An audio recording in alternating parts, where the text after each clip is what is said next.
नमस्कार, मी वैशाली। आज मी तुम्हाला छान अशी कारल्याची भाजी करून दाखवणार आहे। ही पाव किलो कारली आहेत बघा। असं मी म्हणजे असे देठं काढून घेतलेली आहेत। आता ह्यांना मी कट करून घेते। खूप साधी सोपी रेसिपी आहे आणि झटपट तयार होणारी आहे।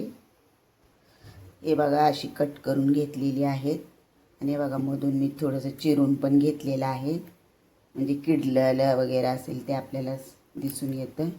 कारली कशी किडकी असतात ना, असं केल्यामुळं कसं किडलेलं वगैरे दिसून येतं। हे बघा स्वच्छ असे मी धुवून घेतलेली आहेत, मग कट केलेली आहेत। आता ह्यांना मी शिजत ठेवते। कारलं बघा छान असं शिजलेलं आहे मस्तमध्ये बघा। आता ह्याच्यातमधलं मी पाणी काढून घेते, म्हणजे हे कडू पाणी असतं ना, सर्व असं दाबून दाबून काढून घ्यायचं। कारल्यामधलं बघा सगळं कडू पाणी काढलेलं आहे। ज्यावेळेस कारलं मी शिजवून घेतलेलं ना, 2-3 पाण्याने चांगलं असं धुवून घेतलं, मग असं ह्याला असं हे बघा असं दाबून दाबून पिळून काढले, चांगलं कडू पाणी काढलेलं आहे मस्तमध्ये। आता बघा त्याच कढईमध्ये मी म्हणजे गॅसवर ठेवलेली आहे। कारलं बघा असं छोट्या छोट्या पीसमधून मी कट करून घेतलेलं आहे आणि गॅसवर कढई ठेवून आता तेल टाकते। तेल टाकल्यावर आता मी जिरं टाकते, लसूण टाकते। लसूण मी चेचून घेतलेला आहे। मी मसाल्यात नाही बनवणार, लसणामध्येच बनवणार आहे। तुम्ही कांदा पण टाकू शकता, पण मी काही टाकला नाही कांदा। हे बघा लसूण पण चांगला फ्राय करून घेते। कढीपत्ता टाकते। लसूण बघा छान असा फ्राय झालेला आहे। आता टॅमॅटो टाकते। हळद टाकलेली आहे बघा मी थोडीशी। आता मीठ टाकते।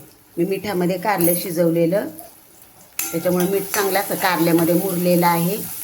पण मीठ चवीप्रमाणेच टाकायचं, म्हणजे कमीच टाकायचं। आता बघा हे कारलं टाकते। कारलं सर्व टाकून घेतलेलं आहे। आता परतून घेते चांगलं असं। मस्त कारलं लागतं, असं तुम्ही करून बघा। साधी सोपी रेसिपी वाटते, पण चवीला खूप छान आहे। थोडंसं कोथिंबीर टाकते। कोथिंबीर टाकल्यावर चांगलं असं परतून घेते। कारलं मी शिजून घेतलेलं, त्याच्यामुळे फक्त परतायचं होतं। आता ना हा जाडसर शेंगदाण्याचा कूट टाकते। तुम्ही खोबरेही टाकू शकता, लिंबू टाकू शकता। शेंगदाणा टाकल्यावर पण चांगलं असं परतून घ्यायचं आणि थोडा वेळ झाकण ठेवायचं। आता बघा झाकण काढलेलं आहे।